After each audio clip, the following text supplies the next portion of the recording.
Passion week का आज पहला दिन है और आज के दिन जो यीशु मसीह ने जो चीज़ की उसके ऊपर आज हम मनन करने जा रहे हैं। उसका जिक्र हमें मिलता है मत्ती रचित सुसमाचार इसका 21वां अध्याय 18 से 22 तक हम पढ़ेंगे। मत्ती रचित सुसमाचार इसका 21वां अध्याय 18 से 22। भोर को जब नगर को लौट रहा था तो उसे भूख लगी और अंजीर का एक पेड़ सड़क के किनारे देखकर वो उसके पास गया और पत्तों को छोड़ उसमें और कुछ न पाकर उससे कहा, अब से तुझ में फिर कभी फल ना सकेगी। और अंजीर का पेड़ तुरंत सूख गया। ये देखकर चेलों ने अचंभा किया और कहा, यह अंजीर का पेड़ क्यों कर तुरंत सूख गया? यीशु ने उनसे उत्तर दिया कि मैं तुमसे सच कहता हूँ, यदि तुम विश्वास रखो और संदेह न करो तो न केवल ये करोगे जो इस अंजीर के पेड़ से किया गया है, परंतु यदि इस पहाड़ से भी कहोगे कि उखड़ जा और समुद्र में जा पड़, तो ये हो जाएगा। और जो कुछ तुम प्रार्थना के विश्वास से मांगोगे वो सब तुमको मिलेगा। प्रभु करे इस पढ़े जाने वचन पर आशीष दे। और वचन की ओर जाने से पहले छोटी सी प्रार्थना करेंगे। स्तुति करते हुए प्रभु यीशु मसीह फिर से एक बार आपके चरण पर इस पैशन वीक में प्रभु जी सारे सप्ताह भर आपकी जो मिशन जो आप कंप्लीट कर रहे हैं उसकी गतिविधियाँ हम स्मरण कर रहे हैं, उस पर मनन कर रहे हैं। प्रभु जी इसमें आप हमें अगुवाई कीजिएगा, के वचन से हम सबको आप बात कीजिए। मैं अपने आप को खाली करता हूँ प्रभु जी, आप हम सबसे बोलिए। इस विनती को उद्धार तब प्रभु यीशु मसीह के नाम से मांगते सुनिए और कबूल कीजिए, आमीन। ये जो वाक्य है अब सिलसिलेवार तौर से हम देखेंगे कि सप्ताह के पहले दिन जो था उसके पहले प्रभु यीशु मसीह चेलों के साथ में बेतानी में थे। बेतानी ये यरूशलेम के पूरब की ओर आता है और यरूशलेम बेतानी के पश्चिम की ओर आता है। बेतानी ये शहर लाजरस और मार्था मरियम का शहर है। हाल में ही हम देखते हैं कि लाजरस को जो 4 दिन से मरा हुआ था यीशु मसीह ने उसे जिलाया। और ये अचंभा जब लोगों ने देखा है तब से लोग भीड़ यीशु मसीह को देखने और खास तौर पे लाजर को देखने के लिए आई थी कि वो कैसा पुरुष है जो 4 दिन से मरा हुआ था फिर से जी उठा। और उस दौरान हम बेतानी में ये वाक्य देखते हैं कि मरियम जो यीशु मसीह को मसा किया था सुगंधित द्रव्यों से, उसको यीशु मसीह के पैरों पर डाल करके अपने बालों से उन्हें पोंछ करके उन्होंने यीशु मसीह को मसा किया। चेलों ने कहा, कुछ चेलों ने, जूड़ा इस्करियोत जो था वो कहा कि भाई ये इतने से तो ये जो सुगंधित द्रव्य है ये इतने कीमती है, अगर से बेचा जाए तो कितने सारे गरीबों का हम रोटी दे सकते हैं। तो यीशु मसीह ने कहा कि ये गरीब लोग तो तुम्हारे साथ निरंतर रहेंगे, परंतु ये जो कर रही है उचित है, क्योंकि ये मेरे मरने के उपरांत जो क्रिया होनी चाहिए उसकी वो तैयारी कर रही है। तो एक प्रकार से हम देखते हैं कि मरियम ने यीशु मसीह को मसा किया और उसके जो मरने के बाद यहूदी लोग उसे सुगंधित द्रव्य लगाया करते थे, पट्टी बांध करके वो लोग रखते थे कब्र के अंदर में। तो उसकी तैयारी कर रही है, ऐसा यीशु मसीह ने कहा। इसके बाद सप्ताह के पहले दिन यानी संडे जो हम पाम संडे मनाते हैं, यीशु मसीह ने विजय यात्रा निकाली। बेतानी से लेकर के जेरूसलम में उन्होंने प्रवेश किया और लोगों ने बड़े उत्साह से यीशु मसीह को स्वीकार किया, राजा बताओ। उन्होंने देख रहे थे कि बहुत दिनों से इंतजार करने की राजा आने वाला है, दाऊद की संतान से आने वाला है और हमको छुड़ाने वाला है। और ये यहूदी लोग उस समय में रोमियो सरकार के अंदर में थे, रोमियो के राज्य में थे, वो गुलाम थे एक प्रकार से। तो उनको लगा कि भाई ये जो भी मसीह आने वाला है वो हमको छुड़ाने वाला है, परंतु वे नहीं जानते थे कि यीशु मसीह जो यीशु मसीह आने वाला है, जो मसीहा आने वाला है, वो सांसारिक पॉलिटिकल रूल से छुड़ाने के लिए नहीं आने वाला है। वो पाप के राज्य से हमको छुड़ाने वाला है। उसकी जो राज्य है सृष्टि के छोर छोर तक, समुद्र से समुद्र तक, एक छोर से दूसरे छोर तक होगी, परंतु उसका राज्य शांति की राज है। वो शांति का राजकुमार कहलाएगा। ये हमने देखा। और लोगों ने होसन्ना होसन्ना ना चिल्ला करके प्रभु से नावाने येणारा राजा है, धन्यवादी तो सो, दाऊद की संतान धन्यवादी तो सो, इस तरह से जल्लोष से जय घोषणा करते हुए वे लोग यीशु मसीह को राजा बतौर स्वीकार किया। और रास्ते पे चलते चलते उन्होंने अपने कपड़े बिछा दिए और खजूर के डालियाँ बिछा दिए। ये प्रतीक था एक राजा को स्वीकार करने का। और राजा जो है यीशु मसीह राजा तो थे, परंतु ये इनकी राज्य कुछ और थी। वे गधी के बच्चे के ऊपर सवार होकर आए, जबकि राजा जो है एक घोड़े पर या फिर हाथी के ऊपर सवार होकर आता है। परंतु यीशु मसीह नम्र हुए और नम्र जानवर को उन्होंने सेलेक्ट किया। और ये सारी बातें हम जकरयाह 9वें अध्याय के 9वें और 10वें वचन में हमने देखा है कि ये सारी चीज़ नियोजन पहले से हो चुकी थी कि यीशु मसीह का किस तरह से ये चीज़ होना है। तो यीशु मसीह ऑल ऑफ सडन किसी गधी के बच्चे को उन्होंने बुला करके बैठा, ऐसा नहीं है, क्योंकि ये सारी चीज़ें पूरी होनी थी। ये सांकेतिक रूप से यीशु मसीह ने दर्शाया कि जो जानवर जिसको हम तुच्छ मानते हैं, जिसको हम घीन से देखते हैं, इसको यीशु मसीह ने उठाया। तो हमने कल देखा कि हमारी योग्यता से ऊपर हमको मिला है, यानी गधे को जो उसकी योग्यता थी उसका कुछ भी योग्यता नहीं, वो उसको तो हम घीन से देखते हैं। और इतना घीन देखते हैं कि किसी को अगर से बुरा या किसी को गिराना है तो हम उसकी तुलना गधे से कर जाते हैं कि तू गधा है, करेक्ट। तो ये सारी चीज़ उसको फिर उन्होंने राजा की सवारी बनाया, तो ऊंचा किया और प्रवेश किया उन्होंने। फिर हमने देखा कल के दिन यीशु मसीह ने मंदिर, जेरूसलम के मंदिर में प्रवेश करके उसकी शुद्धिकरण की। जितने लेन देन थे करने वाले थे, जो व्यापार करने वाले थे, उनको उन्होंने चाबुक लेकर के उतल पुतल करके उनको भगा दिया। कहा कि ये मेरा घर जो है, पिता का घर जो है, प्रार्थना घर कहलाएगा, तुम लोगों ने इसको चोरों का गुहा बना रखा है, करेक्ट। यशायाह 56:7 में लिखा है। और उन्होंने ये इसका जिक्र करते हुए बताया, इसलिए याजक महायाजक कुछ बोल नहीं सके अगर से, क्योंकि वचन में लिखा है। और याजक महायाजक जो है वचन को नहीं लिखा होता तो वहीं पर उन्होंने प्रतिकार किए होते यीशु मसीह को। क्यों नहीं कर सके प्रतिकार यीशु मसीह को? क्योंकि वो पुराने नियम के शास्त्रों का जिक्र करके उनको बता रहा था कि ये यहाँ पे लिखा है, ऐसा लिखा है कि परमेश्वर का घर, पिता का घर, प्रार्थना का घर कहलाएगा। तो यहाँ पे ये व्यापार वगैरह नहीं होगा। तो ये सारी चीज़ें हमने देखी। फिर संध्या के बेला में उन्होंने फिर बेतानी वापस आए। तो सोमवार के दिन, सप्ताह का जो दूसरा दिन है, तब उन्होंने बेतानी से फिर यरूशलेम की ओर प्रस्थान किया।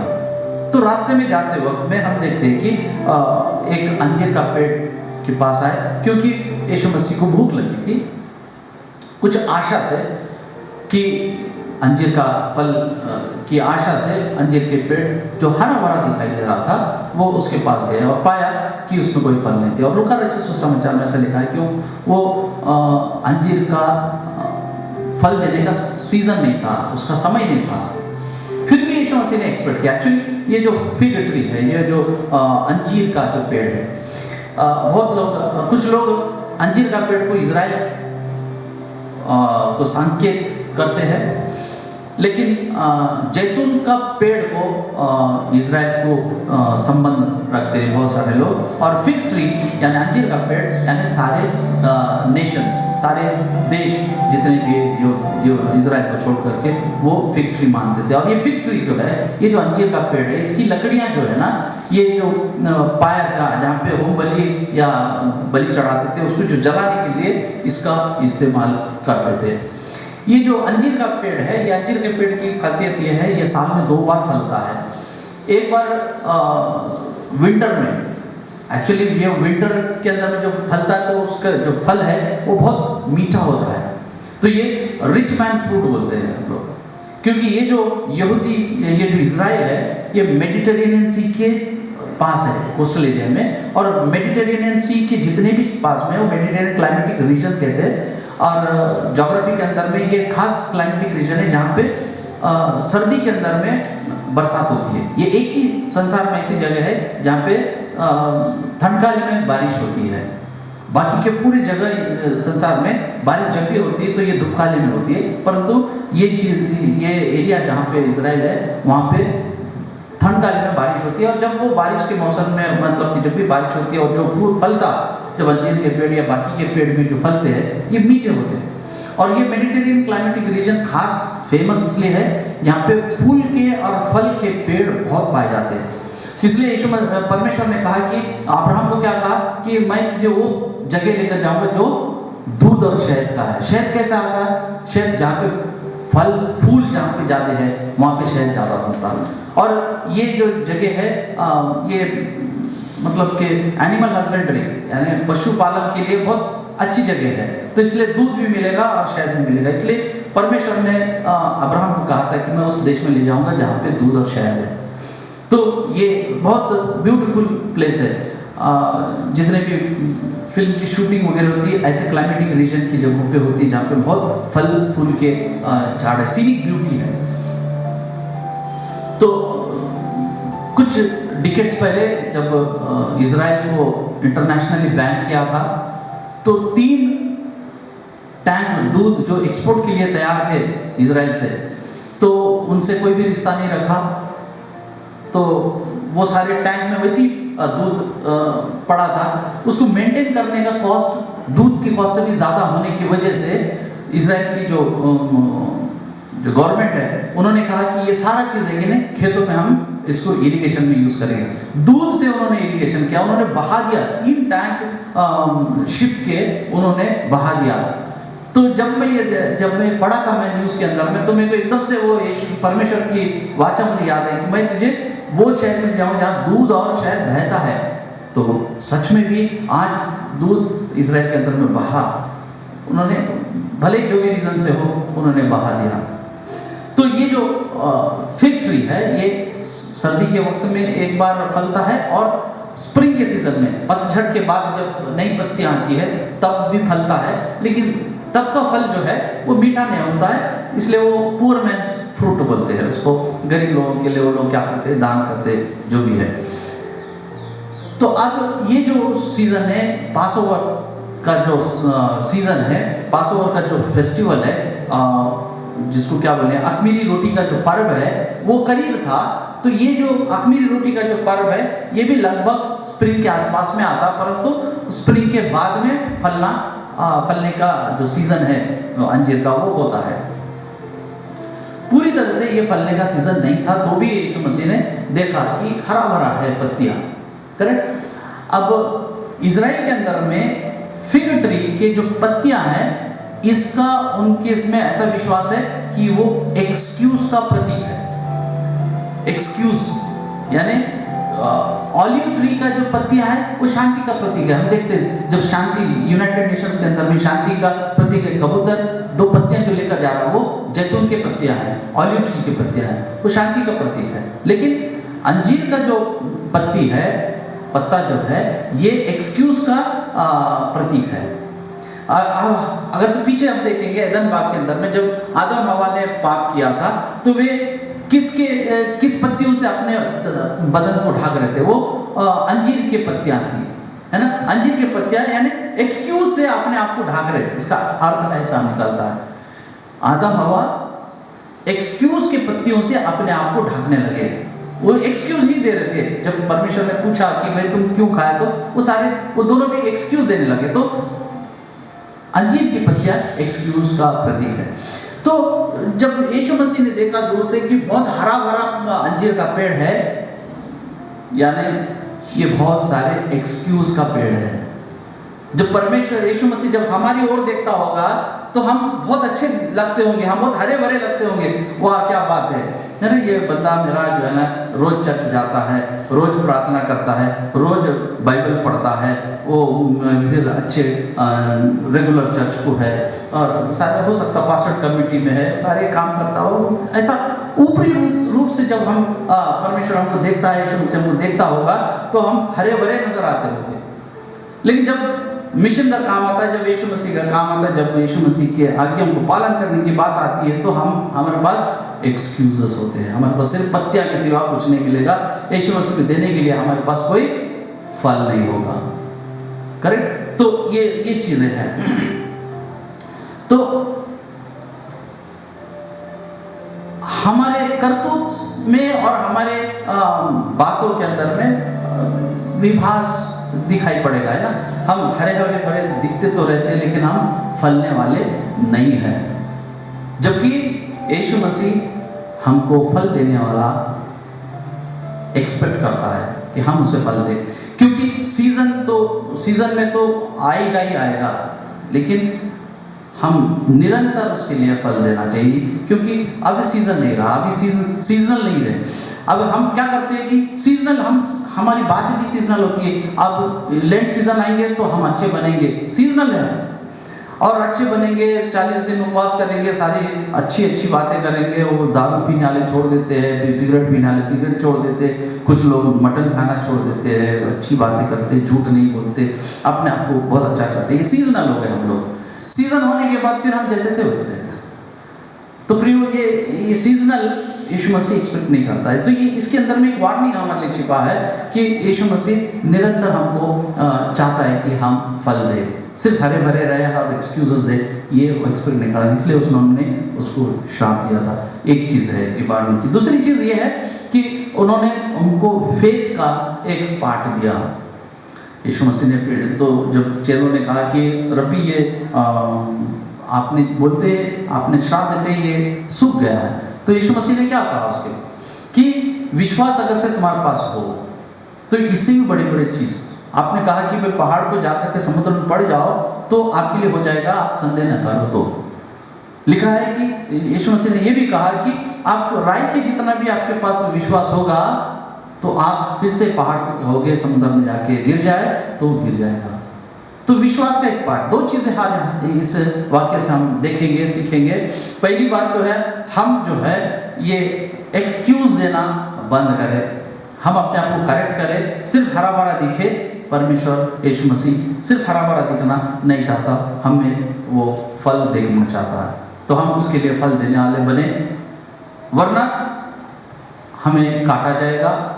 वो भी वाक्य उन्होंने यीशु मसीह ने दाखिला दिया कि भाई 3 साल 4 साल जब झाड़ फल नहीं देता तो वो उसको रखवा ले कहता है कैसे काट, तो बोलता है कि भाई एक और साल देखेंगे, खत डाल के देखेंगे अब शायद फलेगा, फिर एक और साल देखेंगे अब शायद खत पानी डालेंगे तो फलेगा। तो हम जो है आज के दिन में कितना भी फल डालो, हमारे पासवान रोज हर संडे को फल डालते हैं, खत डालते हैं, पानी डालते हैं, है ना। और पर हम जैसे थे वैसे हरे भरे तो है लेकिन हम फलने वाले नहीं है। तो हमारे लिए वार्निंग बतौर ये वाक्य है कि हम फल देने वाले बने, क्योंकि यीशु मसीह हमको फल देने वाला वृक्ष बनाना चाहता है। हम में फल देने की क्षमता यीशु मसीह चाहता है, और यीशु मसीह में जब हम है तो हम फल देंगे। यीशु मसीह ने कहा तुम डालिया हो मैं पेड़ वृक्ष हो, है ना, मेरे में बने रहोगे तो फल दोगे। अगर से हम फल क्यों नहीं देंगे, दे पाते हम लोग, क्योंकि हम सारे एक्सक्यूजेस हमारे पास है, हम यीशु मसीह में नहीं है। जो बंदा जो व्यक्ति यीशु मसीह में है वो फल लाता है। तो हम यीशु मसीह में बने रहे और फल लाए, और हमको जो पाठ दिया यीशु मसीह ने कि विश्वास का, कि हम विश्वास में सदृढ़ बने। प्रियो, आज के दिन ये जो वाक्य है यीशु मसीह ने पहला दिन पैशन वीक के पहले दिन जो करके बताया, इसके अंदर में 2 चीज़ें हमने आज देखा। परमेश्वर करे हम सब आशीष दे और हम सीखे कि आपने ये वाणी का हम कॉग्निजेंस ले और अपने आप को बदले, ताकि हम आने वाले दिनों में प्रभु यीशु मसीह के लिए फलदायी बने। प्रभु करे हम सबको आशीष दे। धन्यवाद।